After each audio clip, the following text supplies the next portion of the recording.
Jonathan Landry, agent de pastoral jeunesse au diocèse de Sainte-Anne, dans le bas du fleuve. Bienvenue à On n'est pas du monde. Merci de me recevoir.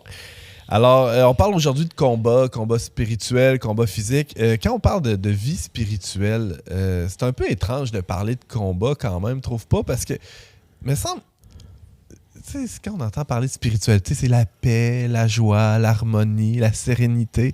C'est pas un peu paradoxal de parler de combat quand on parle de vie spirituelle, Jonathan? Je pense, Antoine, que tu touches quelque chose de très important, en fait. Là. Je pense qu'on n'ose pas souvent parler de cette façon-là. Mais en fait, si on se plonge d'abord dans la Bible, de la Genèse jusqu'à l'Apocalypse, en passant par les psaumes, il est question de combat, de guerre, de lutte, d'énergie, d'aventure, etc. Ça rebute d'ailleurs bien des contemporains de fouiller dans l'Ancien Testament. Ah, c'est juste de la violence, des combats, du sang.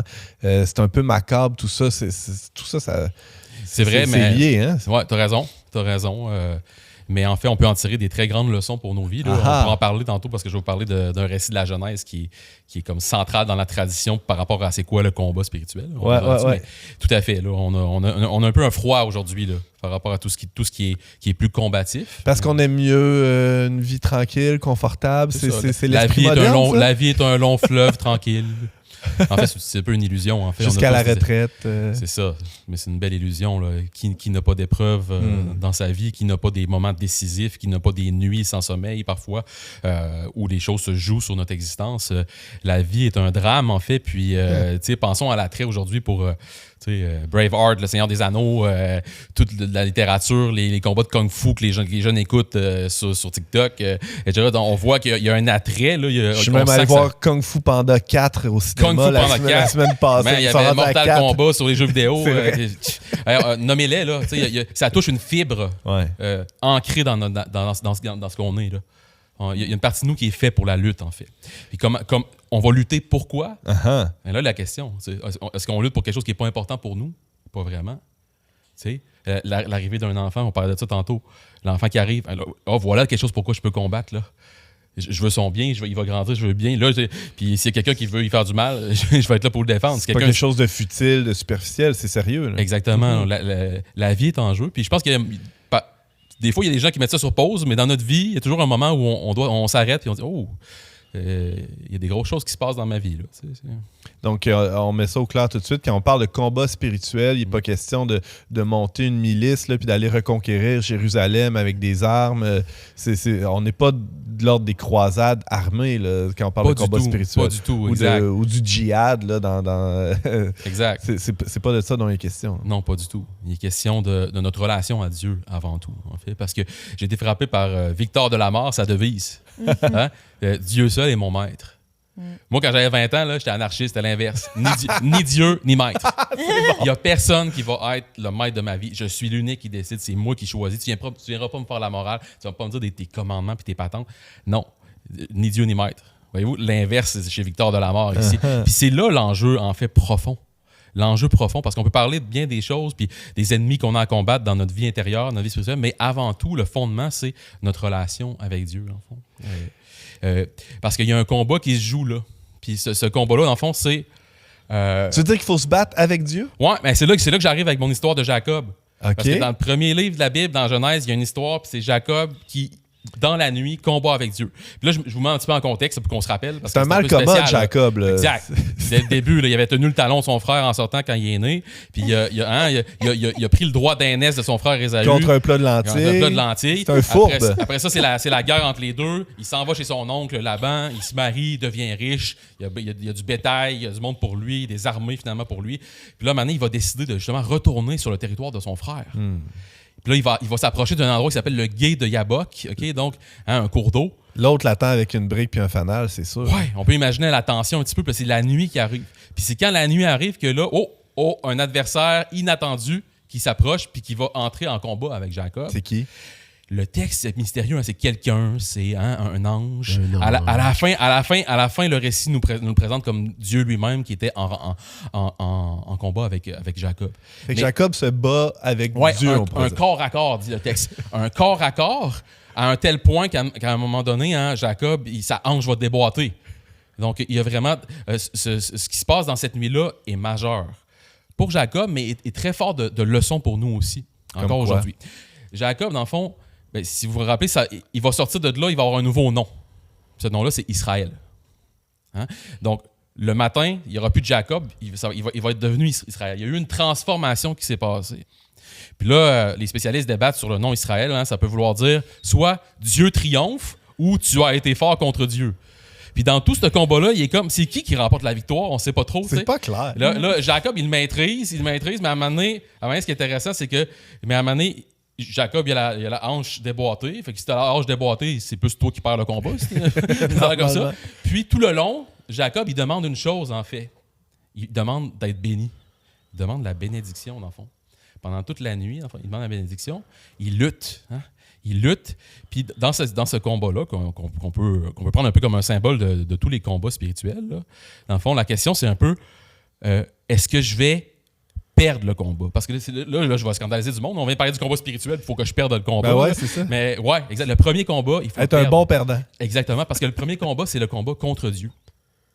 On peut penser au cri de Saint-Michel dans la Bible. Qui est comme Dieu? Qui est comme Dieu? Ou Victor de la mort, Dieu est mon seul maître. Jacob fait cette expérience-là où il va s'abaisser. Il va entrer dans l'humilité. On pourrait dire que le fondement de nos luttes spirituelles, c'est l'humilité, dans le fond. Ouais. Ça me fait penser, Jonathan, je t'écoute, c'est formidable. Je disais, au moment où j'étais entraîneur, je disais à des jeunes là, qui se battaient, puis tout ça, qui voulaient devenir des grands boxeurs, puis tout ça, j'ai dit, si tu veux devenir vraiment un champion, il faut que tu apprennes à perdre. Parce qu'un bon champion avec les autres, c'est un champion qui est capable d'avoir perdu. Exact. Puis là, on touche à quelque chose d'important. On touche à, devant Dieu, qui est grand, je m'incline. Je suis dans l'adoration. Il est le créateur. Je suis la créature. Je m'abaisse devant lui. Je reçois de lui la vie, l'être et le mouvement, dirait Saint Paul. Je reçois tout de Dieu.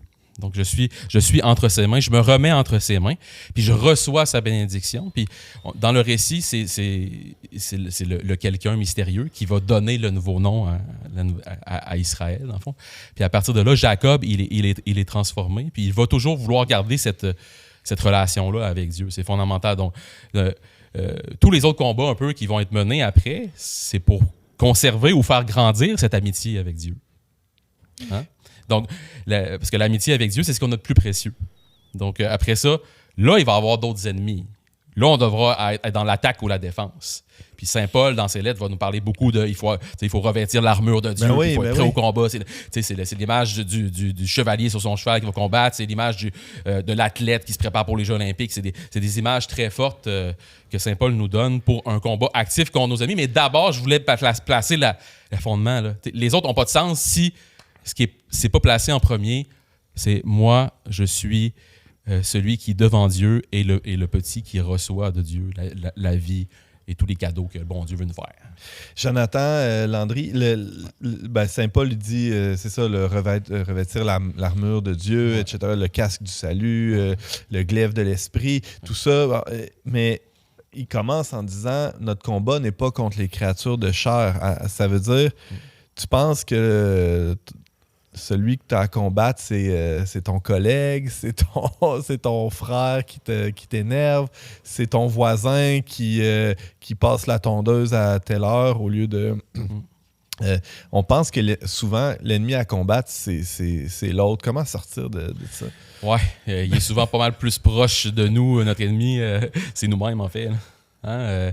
Donc, en un sens, on doit apprendre à être son meilleur ami, mais on doit apprendre aussi à comprendre comment nous-mêmes, on peut être notre propre ennemi, là, c'est-à-dire de nos propres pensées, nos propres choix de vie, etc. On peut être notre propre ennemi par ce qui est là. Puis évidemment aussi, dans la tradition de l'Église, il y a le diable, le monde et la chair. C'est un peu les trois ennemis qu'on a à affronter selon ce qu'on voit dans les Écritures, la Bible, les Évangiles, tout ça. Mais tu as raison de dire que c'est facile un peu de dire, dans le fond, c'est les autres qui s'opposent à moi, alors qu'il y a avant tout une question de ma vie de prière. Il y a un combat intérieur à mener. Tu as raison. Ouais. Tu dis vie de prière. Allons-y. Comment on peut mener ce combat-là? Bon, Saint Paul donne des armes, là, mais qu'est-ce que tu dirais à quelqu'un? Moi, j'aimerais ça vivre le combat spirituel. Je dirais d'abord, réalise que tu es dedans. Parce que, tu sais, aujourd'hui, c'est un peu, on peut mener notre vie puis pas se rendre compte qu'il y a toute notre vie, elle est précieuse. Puis l'enjeu, il est important. T'sais. L'enjeu, c'est est-ce que je serai heureux? L'enjeu, c'est la vie éternelle. Saint Paul, à Timothée, c'est ça qu'il dit. Combat, le bon combat de la foi pour conquérir la vie éternelle. Il met les deux ensemble. Le combat de la foi pour atteindre la vie éternelle. Mais, dans le fond, c'est d'abord de réaliser et que, je parlais des drames tantôt du cinéma plutôt qu'à tant ça, c'est beau de voir ça, mais réalisons aussi que nos vies, en fait, dans nos vies se joue cela. Dans la tradition spirituelle de l'Église, par exemple, dans les exercices de Saint-Ignace, il est question de l'exercice des 2 étendards, là, les 2 grandes armées qui combattent, puis tu vas te ranger sur quel camp? Est-ce que tu vas être dans le camp de Jésus, de la lumière, de la bonté qui se répand, ou tu vas être dans le camp de celui qui s'oppose, qui choisit le chemin de la haine, de l'orgueil, du mépris, du mensonge, de l'erreur? Nommons tout ça. Là, Donc, réaliser qu'il y a un combat. Puis, ça, c'est le point de départ. Veux-tu entrer là? Puis t'es pas seul, évidemment. T'es pas seul à vivre ça. On est là pour s'entraider là-dedans. C'est pas une affaire ça, c'est une autre affaire qu'on peut parler. C'est pas une affaire de chacun tout seul dans sa chambre. On est là pour s'entraider. Les parents avec leurs enfants, les amis entre eux, les moines ensemble dans une communauté de moines.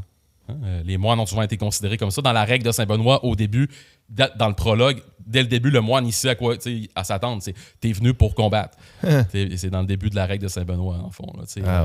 Soldat du Christ. Donc, Mais même si c'est ça, même si le combat a l'air d'être une affaire individuelle, il y a tout un travail d'équipe qui se fait. C'est vrai pour le boxeur aussi. En fait, si tu me permets, oui. Jonathan, ça fait partie aussi de beaucoup d'enseignements, mettons, des homélies, puis tout ça. Je parle souvent de ça. C'est peut-être le côté du boxeur aussi qui parle à travers, mais dans ma vie spirituelle. C'est que tu ne peux pas évoluer tout seul dans un coin. Puis tu ne peux pas faire un combat de boxe tout seul. Ça prend un adversaire. Ouais. Et c'est de cet adversaire que tu vas évoluer et que lui va évoluer aussi. On évolue ensemble à travers notre combat. Et le premier ennemi à aimer, et tu le dis, c'est moi-même. Aime ton ennemi comme toi-même, le Christ te dit. Mais le premier, c'est toi. Puis si tu réussis à t'aimer jusqu'à la miséricorde, jusqu'au pardon, tu es capable d'entrer en relation avec les autres dans la même façon de faire aussi. C'est que l'autre, il n'est pas plus, puis il n'est pas moins que toi, mais il est en cheminement, il est dans le même combat que toi entre le bien et le mal. Et dans le discernement du bien et du mal, oui, mais aussi dans ce cheminement de sagesse divine. Je ne parle pas de la sagesse humaine, elle peut être trompeuse. Sagesse divine. Ouais. Et voilà l'ennemi, il est partout, mais on doit l'affronter. Je te dis quelque chose, Jonathan, que j'aime bien gros. Vas-y. Enfin, tu viens de parler à nos jeunes, toi aussi. Avec joie. Tu as dit, d'abord, il faut toujours bien que tu t'aperçoives que tu es déjà dans le combat. Exact. Et c'est vrai. Ça commence en te levant le matin puis en te couchant le soir. Ouais. Si tu veux vraiment faire une lecture de ce qui s'est passé dans ta vie intérieure, c'est plein de combats. Mais il faut s'arrêter. Et c'est là que le silence, la prière nous aide à entrer en communication, entrer en communion avec soi-même de ce que nous vivons intérieurement. Et là, on peut aller sur ce point-là. En continuant sur ce que tu dis, oui. là, moi, je trouve que c'est très enthousiasmant, en fait. Puis il y a une grande joie à vivre notre vie en sachant que, dans le fond, c'est l'aventure. C'est trépidant. Là. Pensons à... Je sais pas, il y a des jeunes qui passent des heures et des heures sur des jeux vidéo dans lesquels c'est les stratégies, puis les combats, puis etc. Mais ces jeunes-là, dans le fond, ils ont une énergie en eux. Là. Ils sont faits pour monter des montagnes, ils sont faits pour la vie avec d'autres amis de leur âge, ils sont faits pour se poser des grandes questions, etc. Que parfois, ces questions-là vont être ensevelies un petit peu en dessous du lit. Donc, il y a comme une énergie potentielle qui peut être libérée pour le bien, pour le bien de leur famille, de la société, puis le bien de l'Église aussi. Donc, moi, je trouve que de voir notre vie chrétienne comme un combat, ça nous stimule. Ça dit, ah ouais, Amène-en. C'est un peu contre-intuitif parce qu'il y a quelque chose. J'entends le père Vermette dire. C'est dès le matin. C'est vrai qu'il y a tout un combat là, au sortir du lit là, chaque matin. Et on peut se dire, le combat, c'est fatigant, ça me tente pas. J'aime mieux, c'est ça, avoir une vie plus tranquille où je contrôle tous les paramètres. Et paradoxalement, c'est le combat qui nous rend vivants. Tu parles d'aventure, c'est quand on rentre là-dedans. Je sais pas, moi, le combat d'une relation plus difficile avec un enfant, comment réagir? Est-ce que c'est bien dosé, ma façon de réagir? Bon, puis il y a tout un questionnement. Est-ce que je devrais prendre plus de temps avec lui ou intervenir de telle façon? Il n'y a rien de clair, il n'y a rien de prédéfini d'avance, mais si je rentre dans ce combat-là, dans ce discernement-là, c'est comme ça que je vis, que je chemine aussi, comme vous dites. Oui, mais moi, je pense qu'effectivement, comme Jonathan a dit, oui, mais ce combat-là spirituel, ça prend aussi une cause. Hein? Puis tu as parlé de cause, toi aussi, tantôt. Parce que si ta cause, c'est de gagner le combat, de dire « aime ton prochain comme toi-même », « aime ton Dieu et aime ton prochain », si tu entres dans ce combat qui nous amène au royaume éternel, puis un royaume où est-ce que c'est la paix et la sérénité, c'est ce que tout le monde veut, mais tu dois entrer dans ce combat. Mais pour que le combat demeure motivé, c'est l'amour. C'est de défendre l'amour. Un enfant, tu vas donner ta vie pour ton enfant, puis tu vas le défendre tout le temps. Et si tu es dans une situation, là, je prends le Pérou, ce que j'étais de guerre, où est-ce qu'on est allé parce qu'il y avait le marché des enfants qui se faisait enlever pour le marché des organes. Alors, on est allé essayer de démolir ça. Des milliers d'enfants ont perdu leur vie pour la vente des organes. Là. Fait que c'est pendant une guerre en plus. Là. Alors, tu vois, la cause, c'était le combat, mais c'était pas un combat pour aller les tuer. Là. C'était un combat... retrouver l'amour, là. Puis j'ai besoin de la retrouver quand je vois toutes ces injustices-là aussi. Parce que je peux sombrer dans régler l'affaire d'une façon humaine. Ben ouais. Exact. Et c'est pas ça le bon combat. C'est ça que je comprends, Jonathan. Oui, mais ça m'amène à dire une chose qu'on n'a pas parlé encore, c'est que... Vas-y, Antoine. Oui. Non, 1 minute. OK. 1 minute. Je peux pas ne pas parler du Christ, de Jésus, parce que pour nous, c'est lui qui a combattu le grand combat. C'est lui qui est notre modèle. Puis dans le fond, Jésus, on peut le voir comme celui qui est venu justement détruire le mal, détruire ce qui nous coupe de Dieu, puis dans son amour, dans le don de sa vie, dans le fond, nous apprendre le chemin. Puis, dans le fond, il y a une très grande joie à donner sa vie, tu sais, à donner sa vie. Puis, on fait toute cette expérience-là, lorsqu'on met de l'effort pour quelque chose. Je pense au bienheureux Frassati, un autre bienheureux jeune.